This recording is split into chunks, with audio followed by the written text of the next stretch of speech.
Well, Mike and Joe, I wanted to raise the question of rising states and we'll call them illiberal states that are not at the core of the international system, but rising up and potentially challenging the old order. And of course, we're thinking today of China and Russia. And the question I want to pose is, are these states simply trying to gain access to the international system and authority to have what is due them by the current system, or are they what some people might call revisionist states, revolutionary states, aggressive states that want to damage the old system and tear it apart and implement a new system that reflects their own, we'll call them illiberal, non-democratic, non-liberal democratic interests? What do you think? Mike? It's a great question. It's a classic international relations question. And the answer is we frankly don't know. And Thank the reason you, we Joe. Don't know, there we go. John, lest you think you're going to get away with this one. Uh-huh. The reason we don't know is that the states themselves don't know. So, What do you mean China, by that? What I mean by that is quite simply this. China right now may or may not consider itself a revisionist state. As its power position changes, as it gets more powerful, its interests change and its aspirations change in ways that it may not even be able to predict today. Now, why would its interest change when it gets more powerful? Why do state interests change when they get more powerful? Let me ask you this. If you had $100 million, do you think your interests would change from what they are now? That's a good point. I would probably want to buy a sailboat and have I would want more things. Well, that's the danger, I think, is that states may not only want more things, but think they're entitled to more things and think they're entitled to tell other states how other states should behave. That's the kind of things we've seen in the history of international relations. But wouldn't states that have more money, if that's the kind of equivalent, they may want more things, they may think more is due them, but maybe they want an international order that has more rules and institutions so they can protect what they have. They probably do want that, but they might care about the content of those rules and institutions, and they might think the old rules and institutions don't actually protect my things as well as my rules and institutions would. But they want rules and institutions. They certainly may want rules and institutions. Just different ones. Different ones, sure. In fact, I think they would want rules and institutions. Is that something that we should worry about? It depends. It depends on what those rules and institutions are and how they fit with other states' values. That's the danger, right? For states is somebody's rules and institutions are inimical to my values, right? So the international system has rules and institutions that say I have to treat my people a certain way, and the Chinese government says, well, I'm not sure I want to treat my people that way because we have different values here, and we don't really want somebody else telling us what those rules and institutions should be. Let me ask I think Joe. we should let Joe into this. Yeah, I'm still struggling with these concepts of revisionism in revisionist states, revolutionary states in particular. Because it's hard as an outsider to, I think, following up Mike's point, to be able to measure what are the aims and goals of states. What we can observe are the instruments that they use to try to achieve their goals. And I do think there is a big dividing line between a state seeking to bring about change, new rules, new circumstances, on the one hand, through diplomacy, through the use of economic diplomacy on the one hand, and the use of force on the other. That, I think, from an IR viewpoint, is a big threshold in terms of difference in strategy that a state may use. To your point, why would a wealthy country, a successful country, I mean, I just want to accent the importance of your question. One of the biggest examples of this dynamic was Germany prior to World War I, which it's very hard to think of another country that was doing as well in the international order of the late 19th century as was Germany. In terms of growth of trade, in terms of becoming important technology, in terms of having a status in the international system, for example, as a result of the tremendously powerful and useful university system.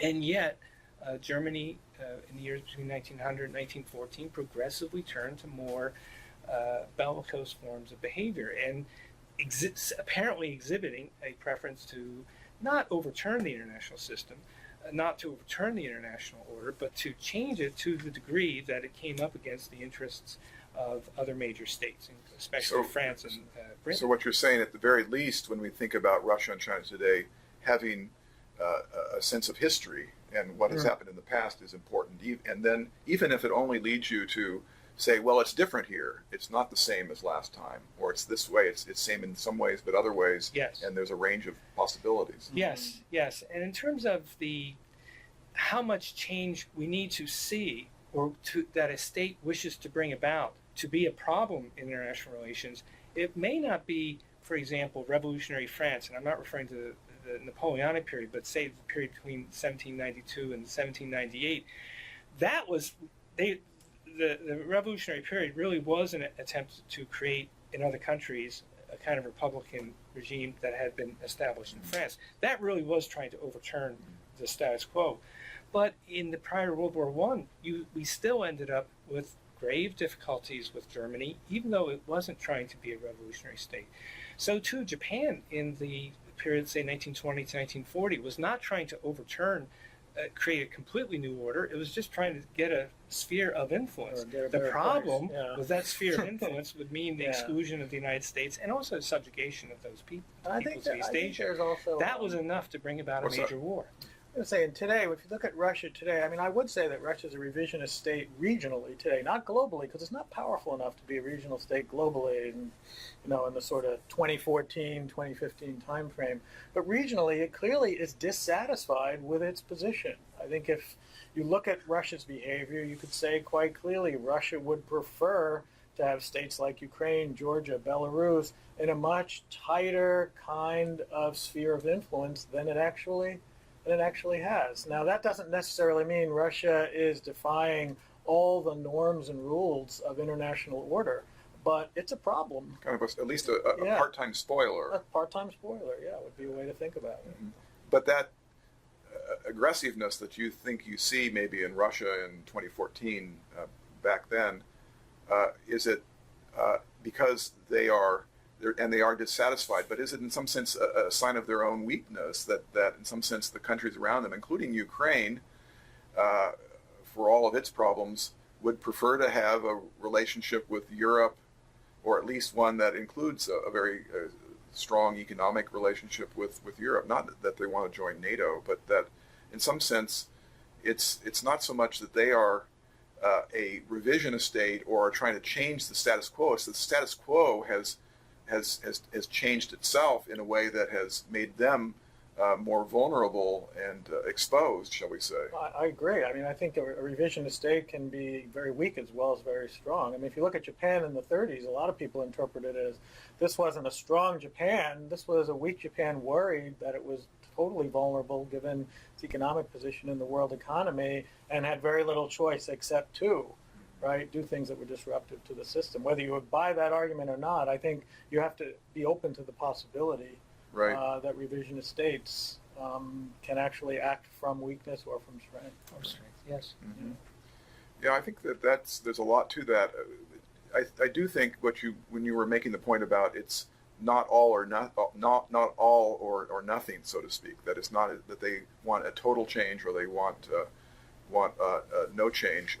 They are both, Russia and China, members of the Security Council. They have vetoes. They are in the inner council of world politics. They are both now in the WTO. They are integrated into the international system. China even more so, holding trillions of dollars of U.S. Debt. They are deeply tied to the international system, and they are very different than Russia in that sense. And I think one thing we want to keep in mind is that we shouldn't necessarily lump these countries together when we're thinking about what's motivating them and what are the constraints and incentives on their behavior.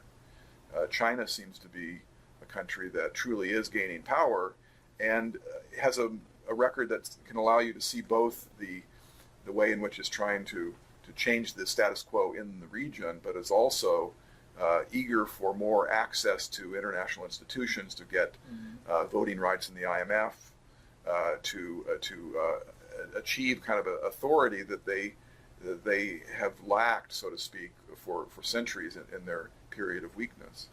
What's surprising about China in this period of 2012, 2014, with some of the events that we're seeing in the East China Sea and the South China Sea, with the use by China of naval forces to assert some of their rights in those areas, is the willingness to use force to assert those rights. Same thing with Russia in 2013, 2014 in connection to Ukraine. This is what I think is disturbing as a matter of international peace and security. And on that point, I think you have to recognize that revisionism may be in the eye of the beholder. I think it's important to recognize that a lot of people around the world would see the United States as a revisionist state, especially when you think about the use of force.